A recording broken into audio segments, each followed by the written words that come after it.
Hello छात्रों, मैं संतोष sir आज आपके लिए कक्षा 5 का पाठ विषय हिंदी में पाठ एक गीत वर्षा के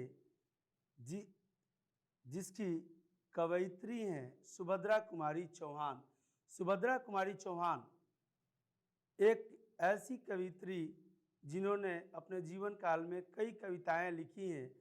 खासकर बच्चों को केंद्र बिंदु बनाकर उन्होंने जो कविताएं लिखी हैं वह इतनी सरल और सहज भाषा में है जिससे बच्चे आसानी से समझ लेते हैं और उसका मतलब समझते हुए उसे गुनगुना कर गाने भी लगते हैं। हम लोग भी इस कविता को कविता पाठ के अंतर्गत गाएंगे एक लयबद्ध तरीके से, परंतु उसके पहले कविता के अर्थ को समझेंगे। छात्रों, आपसे यही उम्मीद है कि आप ध्यान देकर सुन रहे होंगे और देख रहे होंगे। अगर ध्यान दिया जाता है किसी भी कार्य में तो निसंदेह अर्थात कोई संदेह नहीं इसमें कि वह कार्य बिल्कुल ही सही होता है, अच्छा होता है, उचित होता है। इस रचना को हम लोग पढ़ते हैं। पढ़ने से पहले हम देखते हैं अधिगम संप्राप्ति क्या है। इस पाठ में अधिगम संप्राप्ति हमें क्या मिलने वाला है।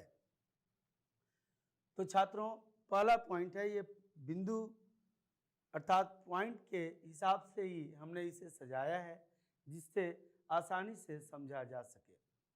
अंग्रेजों के खिलाफ गुलाम भारत के बच्चों की मनोदशा को समझना। अंग्रेजों के खिलाफ गुलाम भारत के मनोदशा को समझना। मनोदशा, मनोदशा का अर्थ होता है मन की दशा। मन की दशा,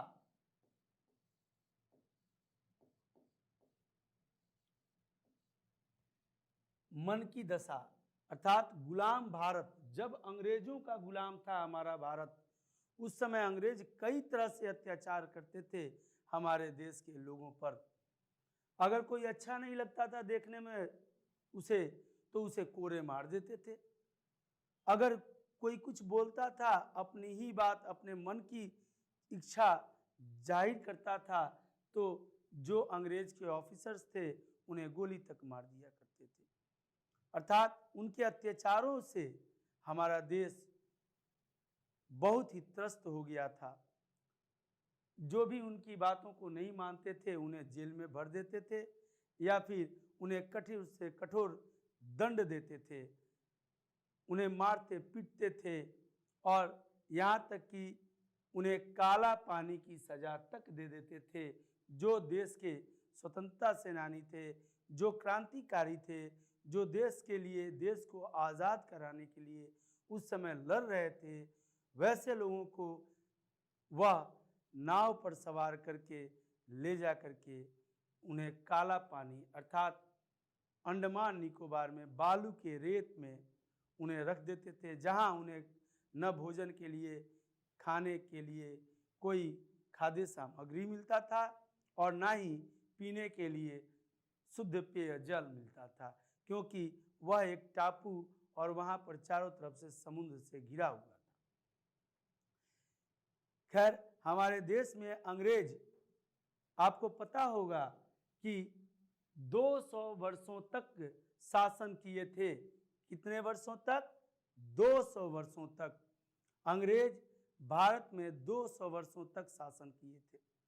और इन 200 वर्षों में यहाँ कितने लोगों को इन लोगों ने कठोर से कठोर दंड दिया, मारा, पीटा, यहाँ तक कि जालियांवाला बाग में तोप से गोले दाग कर छोटे छोटे बच्चों तक पर प्रहार किया इन अंग्रेजों ने।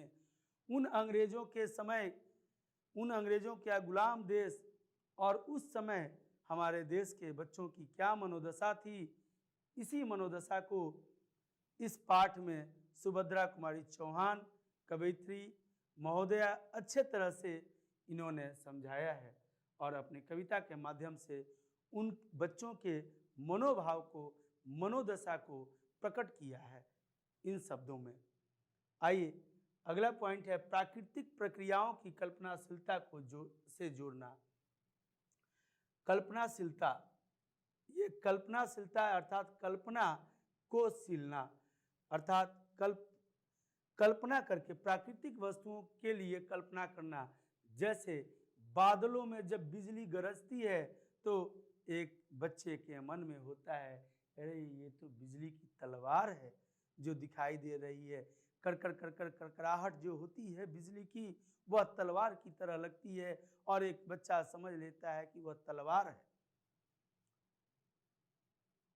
अतः प्राकृतिक प्रक्रियाओं, जो बिजली का गरजना है वह प्राकृतिक क्रिया है, प्रक्रिया है जो प्राकृतिक द्वारा प्रदत्त होता है, दिखाया जाता है, दर्शाया जाता है और उसमें अपनी कल्पना करके अगर हम कुछ सोचते हैं, जैसे कई तारों को, जिसे कॉन्स्टिलेशंस कहते हैं साइंस की भाषा में, कॉन्स्टिलेशंस जो तारों का एक समूह होता है वह एक निश्चित आकृति को दर्शाता है। उससे यह समझ में आता है कि कोई बाघ है, कोई हिरन है, इस तरह से एक कल्पना की जाती है। वास्तव में वहाँ बाघ नहीं है, वह तारों का एक समूह है जो इसी तरह से अरेंज है, इसी तरह से सजा हुआ है। तो बादलों में गर्जना को अपने मन की कल्पना से देखने वाला बच्चा तो कल्पना को से जब देख करके और मनोभाव उसकी होती है यह तो तलवार है, उसे ही कहेंगे कल्पनाशीलता। कविता पाठ और उसका अर्थ समझना, कविता का पाठ करना और कविता के अर्थ को समझना, इसमें है तीसरा पॉइंट। चौथा पॉइंट है बादलों की दशा और प्रभाव को जानना। बादलों की दशा बाबू, बादलों की दशा, बादल कभी लगते हैं कि हवा में उड़ रहे हैं, कभी लगते हैं कि एक जगह स्थिर हैं, कभी लगते हैं कि बिखरे हुए हैं, कभी लगते हैं कि अरे ये तो विकराल रूप लिए हुए हैं। काले काले बादल वर्षा ऋतु में आप देखते होंगे चारों तरफ अंधियारा कर देते हैं, सूर्य के प्रकाश की एक किरण मात्र भी धरती पर आने नहीं देते और दिन में ही लगता है कि रात हो गई। अर्थात बादलों की यह दशा होती है और उनका प्रभाव होता है, जिसे हम इस पाठ में समझेंगे, जानेंगे। और अंतिम है कविता पाठ के तरीके को समझकर कविता पाठ करना, जिसमें लयबद्ध तरीका से हम कविता पाठ करेंगे। आइए छात्रों कविता आरंभ करते हैं। अभी अभी थी धूप, बरसने लगा कहां से यह पानी। बच्चे की कल्पनाशीलता है कि अभी अभी थी धूप, अरे अभी अभी तो धूप थी, बरसने लगा कहां से पानी। ये पानी कहां से बरसने लगा भाई? ये तो बादलों की क्या है? दशा है, उसका प्रभाव है, उसकी आकृति बदल जाती है। अभी धूप रहेगा और अभी बारिश होने लगेगी। कहा गया है छात्रों कि प्रभु की माया, कहीं धूप कहीं छाया, अर्थात यह प्रकृति कब अपना रूप किस तरह से बदलती है इससे अनजान है समस्त जीव इस धरा पर। क्योंकि हम अनुमान लगाते हैं, अनुमानतः हम यह समझ पाते हैं कि अब बारिश होने वाली है, अब यह वर्षा आएगी, अब धूप होगा, अब गर्मी का मौसम आएगा। परंतु कभी कभी देखने को मिलता है कि गर्मी के दिन में भी अधिक ठंड लगने लगी, सुबह में हवाएं तेज चली हैं और ठंडा लगने लगा। ठंडे के दिन में भी कभी कभी ऐसे सर्द हवाओं के चलने की आशंका होती है, परंतु गर्मी एक गर्माहट हो जाता है। कभी कभी हवा चलते चलते रुक जाती है, कभी रुकी हुई हवा अचानक से तूफान का रूप ले लेती है। यह प्रकृति का दशा है जिसे समझ पाना अत्यंत कठिन है। अभी अभी थी धूप, बरसने लगा कहां से पानी, किसने फोर घरे बादल के, की है इतनी शैतानी। बच्चे का मन कह रहा है कि अरे ये अभी अभी तो धूप था, ये पानी कहां से बरसने लगा। हाँ, लगता है कि कोई बादलों को फोड़ दिया है, बादलों में घरा होता है पानी का घड़ा, और उसे कोई फोड़ दिया है। ये किसकी शैतानी है? तुम्हारी है? नहीं, यह बादलों की शैतानी नहीं और ना ही किसी की शैतानी है, यह तो प्राकृत की दशा है। सूरज ने क्यों बंद कर लिया अपने घर का दरवाजा? सूरज की रोशनी तो आ रही थी, धूप था तो, लेकिन ये जो बारिश होने लगी, बरसने लगा पानी, बादल घिर गए चारों तरफ, काला अंधेरा, घोर अंधेरा हो गया। अब सूरज ने अपना दरवाजा बंद कर लिया क्या, जिसके वजह से उसकी प्रकाश, उसकी किरणें धरा पर नहीं आ रही, धरती पर नहीं आ रही है। यह सोच रहा है एक बाल मन, एक बच्चे का मन। सूरज ने क्यों बंद कर लिया अपने घर का दरवाजा? उसकी माँ ने भी क्या उसको बुला लिया कहकर आजा? बच्चे का मन कह रहा है कि दरवाजा क्यों बंद कर लिया सूरज ने? लगता है सूरज की मम्मी ने कहा कि बेटा आजा आजा, इधर आजा। बस वो दरवाजा बंद करके चला गया अपनी मम्मी के पास। आप जानते हैं सूरज की मम्मी को? सूरज आकाश में एक सूरज दिखता है, उसकी मम्मी हो सकता है, नहीं भी हो सकता है, लेकिन विज्ञान कहता है कि ऐसा नहीं है। सूरज एक प्राकृतिक वस्तु है, उसकी मम्मी नहीं है। लेकिन हम कल्पना करते हैं, चंदा को मामा कहते हैं। इसी तरह से वह बच्चा भी कल्पना कर रहा है कि सूरज ने क्यों बंद कर लिया अपने घर का दरवाजा? उसकी माँ ने भी क्या उसको बुला लिया कहकर आजा। छात्रों, इस कविता की पंक्तियों का भावार्थ तो हम लोग समझे। अब शब्दार्थ देख लेते हैं। शब्द का अर्थ फोर मने फोड़ना या तोड़ना। बादल को मेघ भी कहते हैं। शैतानी बदमाशी को कहा जाता है। आप भी करते हैं ना शैतानी? छात्रों, बहुत छात्र ऐसे हैं जो घर में कहीं छुप जाते हैं या कुछ अपने वस्तुओं को छुपा देते हैं और मम्मी को परेशान करते हैं। पापा को तो कम परेशान करते हैं क्योंकि डर है पापा का चपत गाल को पुआ बना देगा। लेकिन मम्मी गुस्साती है तो मम्मी को थोड़ा परेशान करते हैं। निसंदेह आप बदमाशियाँ करते हैं, कभी तो अच्छा लगता है, कभी अच्छा नहीं भी लगता है। वैसे ही बच्चों के मन में कई तरह की भावनाएं एक ही साथ उत्पन्न होते रहती हैं। काश मैं भी चंदा मामा पर जाता, काश ऐसा होता, काश वैसा होता। बादलों के बीच से प्रकाश सूर्य का कुछ इस प्रकार से ही आता है, जिससे कई रोशनियाँ, कई प्रकार की रोशनी निकलती हैं। उसमें कितने रंग हैं पता है आपको? 7 रंग होते हैं, 7 रेनबो कलर्स। इंद्रधनुष उन्हें कहा जाता है। इंद्रधनुषी कलर, इंद्रधनुषी रंग, जिसमें 7 रंग होते हैं। बैआनी ह पीसनला, बैगनी आसमानी, नीला, हरा, पीला, संतरा और लाल। यह सात रंग होते हैं। सूर्य के प्रकाश में जब यह किरणें आती हैं तो ये 7 रंग मुख्य रंग की होती हैं। शैतानी मतलब बदमाशी। और सूरज के और भी नाम है। सूर्य, दिनकर, दिवाकर, प्रभाकर, रवि। बादल के भी और नाम है जो पर्यायवाची शब्द में आपने पढ़ा होगा या इस क्लास में भी पढ़ना है। बादल को मेघ कहा जाता है। जलधि, पयोधि कहते हैं बादल को। तो इस तरह से पर्यायवाची में कई नाम हैं। और समान अर्थ को प्रकट करने वाले शब्द को समानार्थी शब्द कहते हैं। शब्दार्थ में समान अर्थ को ही प्रकट करने वाले शब्द के अर्थ होते हैं। अतः यह उस शब्द का एक पर्यायवाची ही शब्द होता है, एक समानार्थी ही शब्द होता है। अगला पंक्ति है, जोर जोर से गरज रहे हैं बादल है किसके काका। जोर जोर से गरज रहे हैं बादल हैं किसके काका,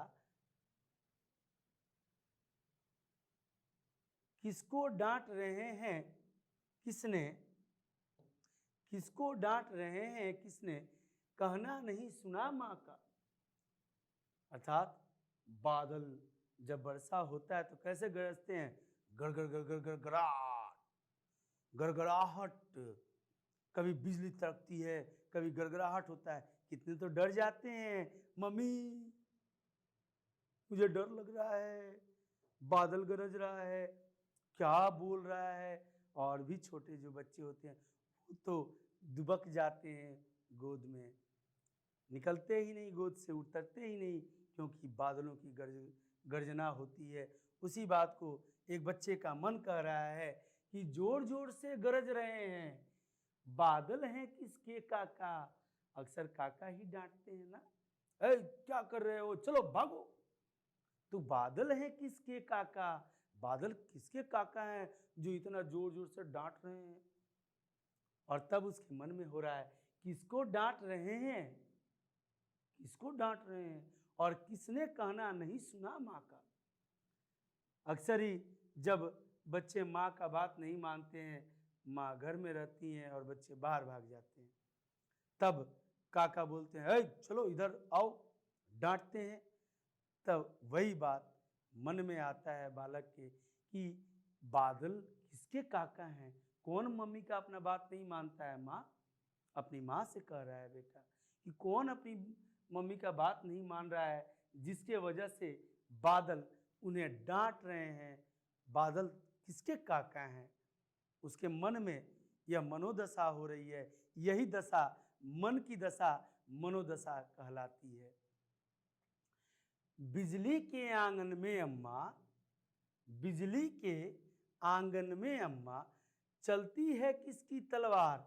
ये जो बिजली गरजती है तो तलवार की तरह लगता है, ये देखिए तलवार की तरह जो लग रहा है।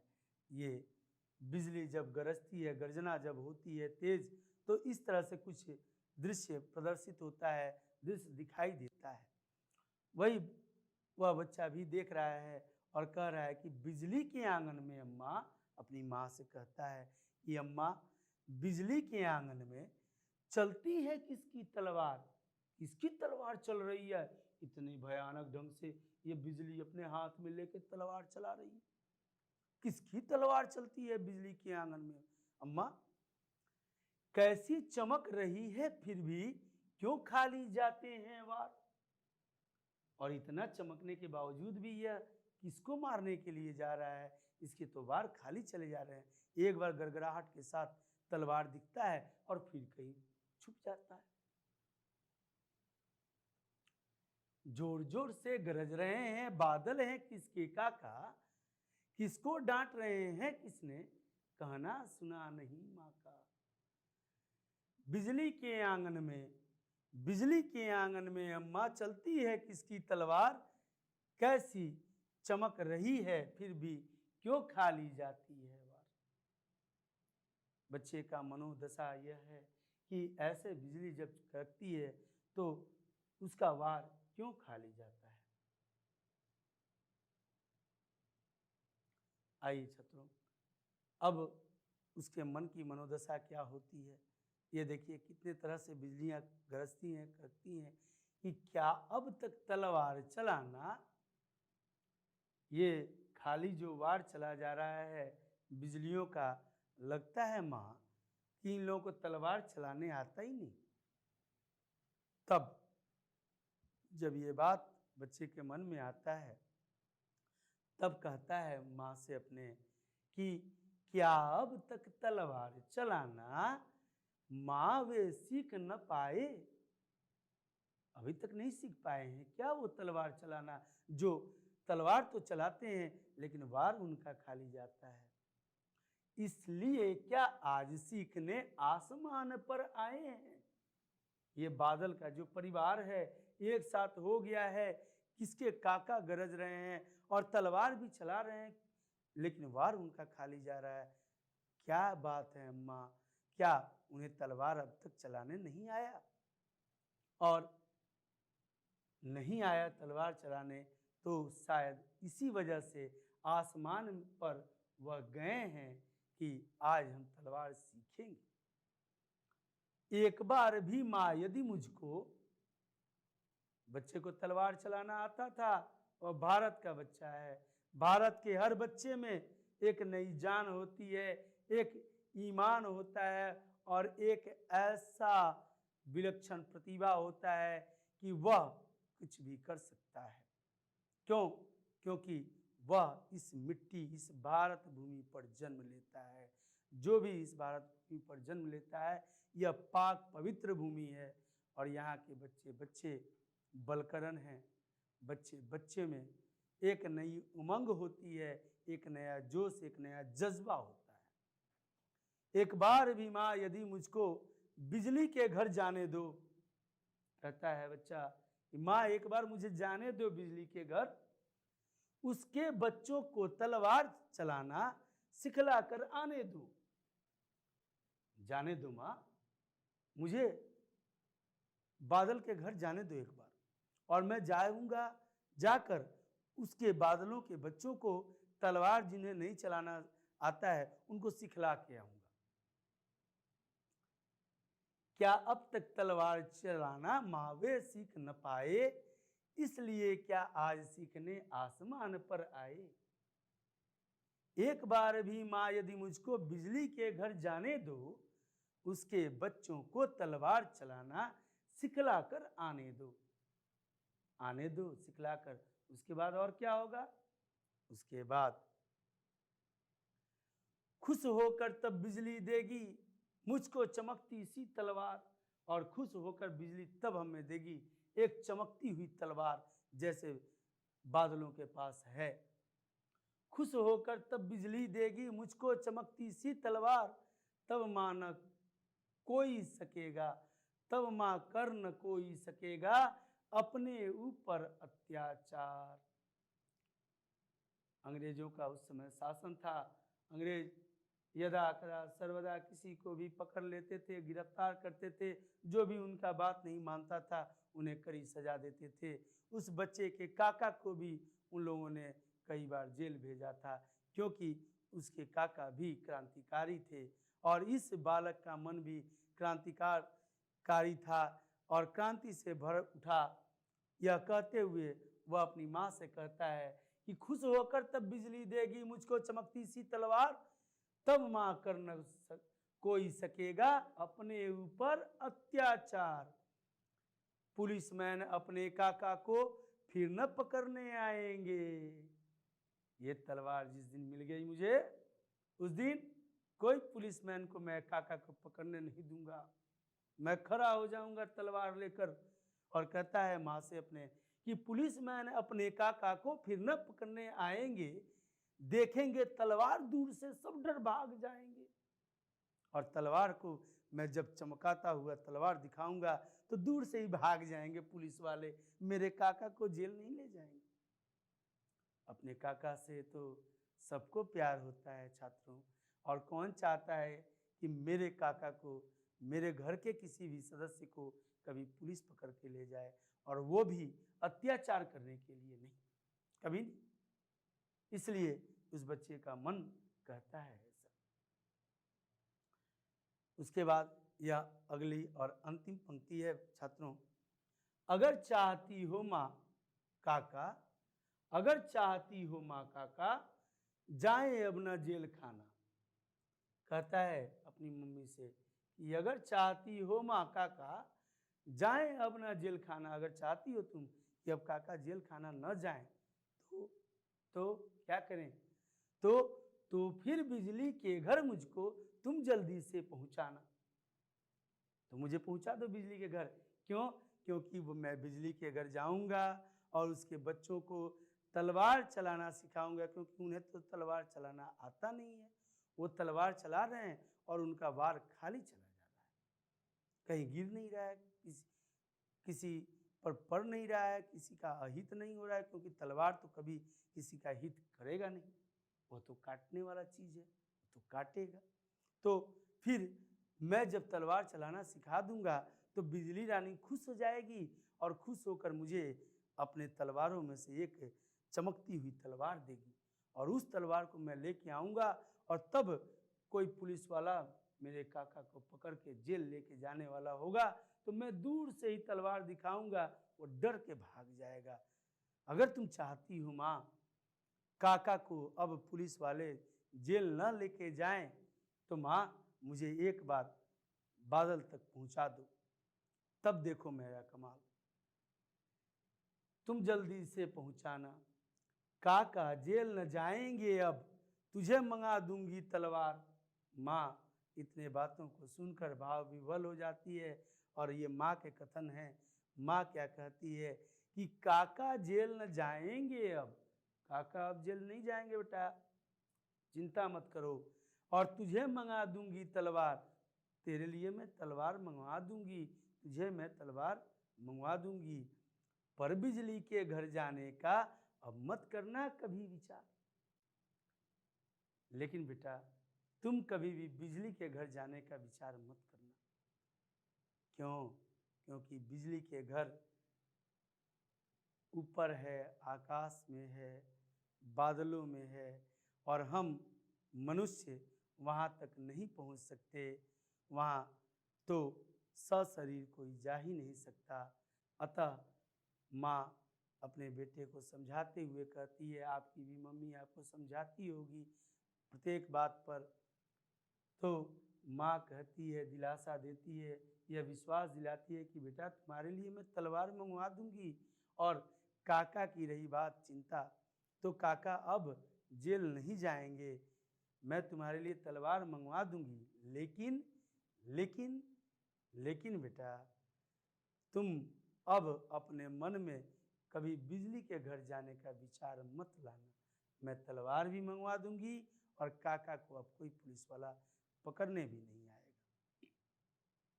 आशा करते हैं छात्रों आप लोगों को जेल खाना कहा जाता है जहाँ कैदी रखे जाते हैं और विचार कहा जाता है सोच को। आशा करते हैं आप लोगों को बहुत अच्छे से समझ में आया होगा और कुछ पंक्तियाँ याद भी हो गई होगी। देखिए छात्रों, मैं एक जगह इस पूरे कविता को रखा हूँ। यह 4-4 लाइनों का कविता है, एक पंक्ति 4 लाइन की है और इस तरह से करके 10 पंक्तियाँ हैं, इस जिसे हम लोग गान के रूप में लयबद्ध तरीके से गाने का प्रयास करेंगे। अगर आप लोग भी मेरे साथ गाएं तो ज़्यादा बेहतर होगा। अभी अभी थी धूप बरसने लगा कहाँ से ये पानी, अभी अभी थी धूप बरसने लगा कहाँ से यह पानी, किसने फोर घरे बादल के की है इतनी शैतानी, किसने फोर घरे बादल के की है इतनी शैतानी, सूरज ने क्यों बंद कर लिया अपने घर का दरवाजा, उसकी माँ ने भी क्या उसको बुला लिया कहकर आजा, अभी अभी थी धूप बरसने लगा कहाँ से अभी अभी थी धूप बरसने लगा कहाँ से ये पानी, किसने फोर घरे बादल के की है इतनी शैतानी, सूरज ने क्यों बंद कर लिया, अरे सूरज ने क्यों बंद कर लिया अपने घर का दरवाजा, उसके माँ ने भी क्या उसको बुला लिया कहकर आजा, जोर जोर से गरज रहे हैं, जोर जोर से गरज रहे हैं बादल हैं किसके काका, किसको डांट रहे हैं किसने कहना नहीं सुना माँ का, जोर जोर से गरज रहे हैं बादल हैं किसके काका, किसको डांट रहे हैं किसने कहना नहीं सुना माँ का, बिजली के आंगन में अम्मा चलती है किसकी तलवार, कैसी चमक रही है फिर भी क्यों खाली जाती है वार, अरे बिजली के आंगन में अम्मा चलती है किसकी तलवार, कैसी चमक रही है फिर भी क्यों खाली जाते हैं वार। क्या अब तक तलवार चलाना, क्या अब तक तलवार चलाना मावे सीख नहीं पाए। इसीलिए क्या आज सीखने आसमान पर वे आए। इसीलिए इसीलिए क्या आज सीखने आसमान पर हैं आए। एक बारी माँ यदि मुझको बिजली के घर जाने दो, उसके बच्चों को तलवार चलाना सिखला कर आने दो। एक बार भी माँ यदि मुझको, एक बार भी यदि माँ मुझको बिजली के घर जाने दो, उसके बच्चों को तलवार चलाना सिखला कर आने दो। खुश होकर तब बिजली देगी, क्या देगी, तो खुश होकर तब बिजली देगी मुझको चमकती सी तलवार। तब माँ कर न कोई सकेगा अपने ऊपर अत्याचार। तब माँ कोई कर न सकेगा अपने ऊपर अत्याचार। अगली पंक्ति है छात्रों, पुलिसमैन अपने काका को फिर न पकड़ने आएंगे, देखेंगे तलवार दूर से वे सब डर जाएंगे। पुलिसमैन अपने काका को फिर न पकड़ने आएंगे, पुलिसमैन अपने काका को फिर न पकड़ने आएंगे, देखेंगे तलवार दूर से वे सब डर जाएंगे। अगर चाहती हो माँ काका जाए अब ना जेल खाना, तो फिर बिजली के घर मुझको तुम जल्दी से भिजवाना। माँ ने कहा काका जेल न जाएंगे, अब तुझे मंगा दूंगी तलवार। बेटा काका जेल न जाएंगे, तुझे मंगा दूंगी तलवार, पर बिजली के घर जाने का अब मत करना तुम विचार। पर बिजली के घर जाने का अब ना करना तुम विचार, अब मत करना कभी विचार।